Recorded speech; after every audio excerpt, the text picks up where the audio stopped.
"I don't like anything about you, mother," said my eldest son's wife. "We want to live with our family alone, so get out." I was shocked to hear these words. It reminded me of when I had to leave my own parents' home. Now, I felt angry at the idea of being kicked out of this house too. "Fine, I'll leave," I said, gathering my things to go. This was too much. I was determined never to forgive my eldest son's wife. It was time to put my plan into action. So, my name is Sandra Clark, and I'm 61 years old this year. I'm technically retired, but I'm still lucky enough to have some work. I don't go to the office every day anymore. Sometimes I drop by and attend meetings, but mostly I work from home. My oldest son seems to think I'm not working anymore, which isn't true. I became a widow when I was in my 40s. Right now, I live with my oldest son and his wife. Our family home has been in our family for a long time. It's a bit old and needs some fixing up, but I've always loved it. That's why leaving was hard. I've never had to worry much about money. My late husband's insurance money is still mostly untouched. I've been able to live comfortably without worrying about my future. Even though it might seem like I have an easy life, there are some things that bother me. It's mostly my oldest son's wife, Jessica. She's strong-willed and we often clash. This tension didn't just start recently. It goes back to when she first told us they were getting married. I still remember the outfit she wore when she first came to meet us. She showed up in a tracksuit that looked like something she wore back in high school. She said she wanted to be real with us, but I couldn't help but find it a bit odd. It's not exactly lying, but it felt like she was trying too hard to prove something. She's also very argumentative and smart, which can be challenging. I couldn't understand why my oldest son chose her as his partner. Later, I found out that Jessica was the one who pursued him. She's bold, I'll give her that, and she's attractive too. I think my son, who's a bit naive and sheltered, fell for her charm. Even after they decided to marry, things didn't change much. To put it nicely, she's straightforward. To be blunt, sometimes she lacks common sense in how she acts. I really wanted to object to their marriage, but I reminded myself that it's what my son wanted, so I kept my peace. And now, we're facing the consequences of that decision. After my son and Jessica got married, he insisted that we all live together in our family home. I thought Jessica might disagree, but she was actually okay with the idea. It didn't take long for me to understand why. However, once we started living together, Jessica never lifted a finger to help with household chores. She left everything for me to do, cleaning, laundry, cooking, despite being a full-time housewife herself. She had quit her job when they got married. Even though I work remotely and don't have to go to the office every day, I still have less free time than Jessica. While I'm working on my computer, Jessica would make comments belittling my work, saying I'm just goofing off. At first, I brushed it off to avoid arguments, but it bothered me more and more as it kept happening. "Jessica, since you have some free time, could you help out with the cleaning?" I asked, noticing her lounging and watching TV. She looked at me with disgust, sighed dramatically, and replied, "I don't do housework for your own good, mother. Can't you see that? It's a shame you don't appreciate my consideration." She had this strange theory where she believed if she did the housework, it would be bad for my health. According to her, seniors need to stay active, and doing chores would make me sedentary and possibly lead to dementia. So she was actually doing me a favor by letting me handle everything. Her reasoning was so bizarre it gave me a headache. Then she said something even more shocking. "I agreed to live together to keep you from slacking off, mother." She said it with a half smile, leaving me speechless. I regretted agreeing to live together more and more every day. Doing all the housework while being watched by Jessica was nothing but torture. Fed up with the situation, I decided to talk to my eldest son, but it wasn't to complain about Jessica. I decided to move to an apartment where I could live alone. The current house we're in is old and has many stairs, which became difficult for me after I hurt my back last year.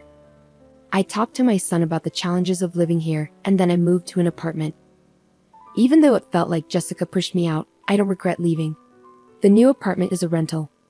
It might be a bit big for just me, but I got a room big enough for my grandchildren to stay in the future. I had the inside designed just the way I like it, and it felt like my own little castle. But my happiness didn't last long because Jessica started coming over every day and staying until late. "The new apartment is really nice, huh? Maybe too big for you, Mom?" Jessica said, lounging on the couch. "Why don't you come back to your old home and do the chores? It's for your health and longevity." It's unbelievable that Jessica is telling me to go back to the old house and do the chores. During the day, she's so self-centered, it's overwhelming. I've already moved out. You need to take responsibility as the wife. I handle all the chores here, and my health checkups are always fine, Jessica. You don't need to worry about me. But Jessica just turned away, ignoring my words. Ignoring anything inconvenient was her usual tactic. Yet, she kept coming to my apartment every day. Just recently, she said it's too much trouble to go back home and ended up spending the night. My parents' house and this apartment are only about a 15-minute walk apart. It was my eldest son who suggested I live closer to my parents' house because he was concerned. His concern made me a little sad to leave the old house. One day, after I had been out for work-related errands, I came back in the evening to a surprise. To my shock, Jessica had let herself into my apartment. It seems she used the spare key I had given to my son without my knowledge. "Ah, welcome back," she said, lying on the floor in front of the TV without even bothering to get up. "Jessica, that spare key is for emergencies only, not for you to come in whenever I'm not home." I felt uneasy knowing she had been in my apartment while I was away. It was the first time I firmly told her so. She seemed surprised, as I usually let things slide quickly. She gave me an annoyed look, but I stood my ground. "You really are a difficult mother-in-law. I can't stand that about you." Jessica started yelling at me. "I can't stand anything about you, not even this apartment. We're a family, so you should leave." With that, she tried to push me out the door. It seemed Jessica couldn't bear the idea of me living in the apartment. She was upset that they were still in the old house while I was here, calling it unfair. "James is paying the rent for this place, right? It wouldn't be strange for us, his family, to live here. That's what it means to live beyond your means." Jessica seemed to think my son was covering the rent for the apartment. This explained why she kept showing up here. In her mind, the apartment should have been for her family to live in. "Fine, I'll leave," I said firmly, staring her down. I agreed to move out within 3 days, which seemed to surprise her. Right in front of her, I called a moving company and arranged for them to come in 2 days. As Jessica left feeling satisfied, I watched her go, already planning my next move. True to my word, I moved out. My new place was an apartment specifically designed for seniors. I decided to test it out for 2 weeks. I handed over the keys and lease documents to Jessica, asking for a change in the contract through the real estate agent to the landlord. Luckily, I've known the landlord for a long time, so they were flexible and accommodating, which was a relief. My eldest son was furious with Jessica for kicking me out. He's even considering divorce, but Jessica doesn't seem to care. In fact, she started living alone in my apartment, saying, "Well then, let's live separately." I'm amazed at how bold she is. But in 5 days, Jessica will find out the truth. While I was working from home, my phone started ringing incessantly. It was Jessica calling. I had been expecting this, so I had a recorder ready to record the conversation. I pressed the record button and answered the call. "Excuse me, mother, what's the deal with the rent for this apartment? Why do I have to pay it?" Jessica started ranting as soon as I picked up the phone. She sounded flustered. "Well, Jessica, you're the current leaseholder, so it's only fair that you pay. Is there a problem?" I purposely kept my tone calm and relaxed to annoy Jessica. She seemed even more agitated but didn't back down. "But didn't James used to pay the rent here? We're not even divorced yet, so shouldn't James pay?" Jessica had told my eldest son about the rent issue, and he advised her to call me. The truth was, my son had never paid the rent. In fact, I had been financially supporting him. After retiring, I continued working as a consultant and advisor, earning a good salary. I was actually earning more than my son. I had been secretly helping him out because Jessica tended to spend a lot. "It's just a misunderstanding, Jessica. Originally, I was the one paying the rent for that place. I never made James pay a dime." Jessica seemed shocked and caught off guard by the truth. She quickly said what she wanted to and hung up the phone. Right away, I contacted my eldest son and played him the recorded conversation. "I've been putting up with it too, but I can't take it anymore. You feel the same way, don't you?" I knew my son was exhausted from dealing with Jessica's debts. No matter how old he gets, as a parent, I can't help but want to help him out. Some might say I'm too soft, but I think it's just natural as a parent. My son replied quietly, "I'll divorce her, I'm tired too." Then follow my lead. I told him my plan and gave him instructions. First, I asked him to take a few days of paid leave starting today. Then, I told him to quietly move out his important belongings without letting Jessica know. We didn't want her to notice any moving trucks, as she might be nearby. I had instructed him to slowly move his things out during the night, keeping it discreet. The important belongings were taken to a single-family home that I had found as our new residence. This way, the plan progressed without Jessica knowing. 3 days later, Jessica called again, sounding even more flustered than before. What? Why are you so worked up? Just like last time. I kept my tone deliberately relaxed as Jessica sounded overly anxious, almost in a state of panic. Mother, our house is up for sale.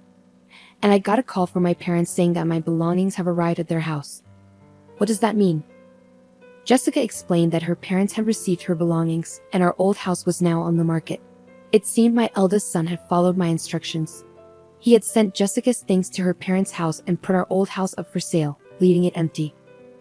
The landlord told me that if I can't pay the rent, I should leave. I thought I should consult with James, and when I got home, there were chains and a padlock on the gate, and I couldn't get in. There's even a for sale sign up. Jessica was almost hysterical. It must have been quite a shock for her to come home to. I've already entered into a sales contract with a realtor. We can't access that house anymore, Jessica had began, ready to express all the pent-up frustration. Firstly, I'm no longer your mother-in-law, right? Yesterday, James should have filed for divorce. You signed it, didn't you? You and I are strangers now. Yesterday, my eldest son had filed for divorce at the city office. It turns out Jessica had signed the papers a while ago. Threatening divorce seemed to be a tactic she often used. My son used to believe that Jessica would change someday. After all, she was the person he loved enough to marry. He felt trapped into giving in to her threats of divorce, he once told me. But it seems my son has finally realized the truth. He signed the divorce papers, which had always been used as leverage, and submitted them. The divorce has been officially processed.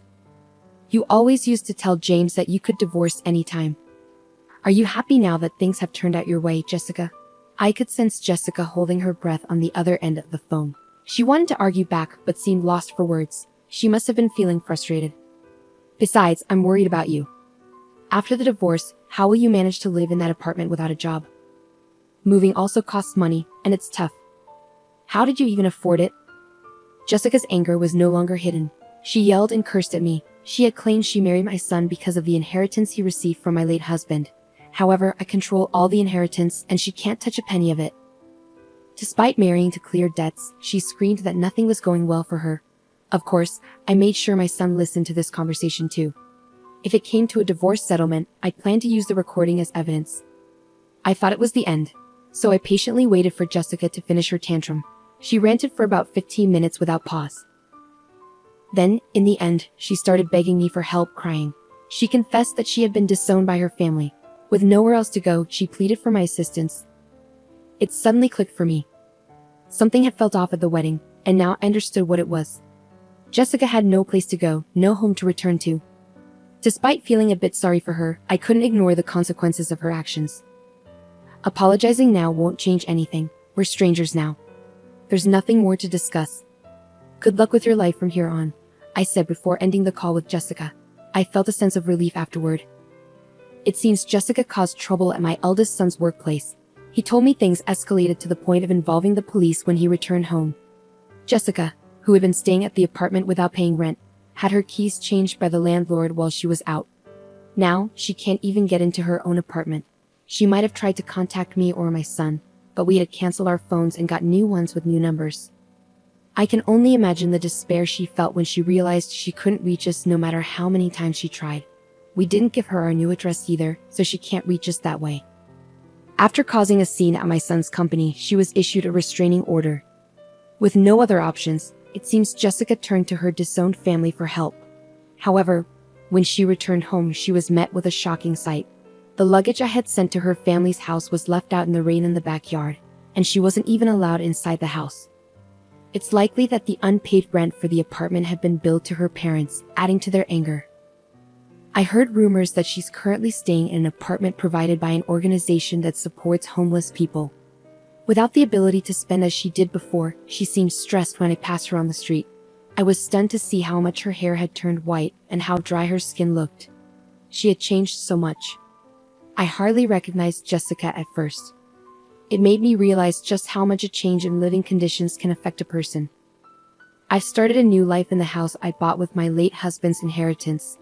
It's a duplex, so my son can remarry whenever he wants. For now, he joins me for dinner, but otherwise, he takes care of his own things. I've found that this distance works well for us. The money from selling my parents' home is safe for future needs. I plan to use it for my son and his future wife when they marry.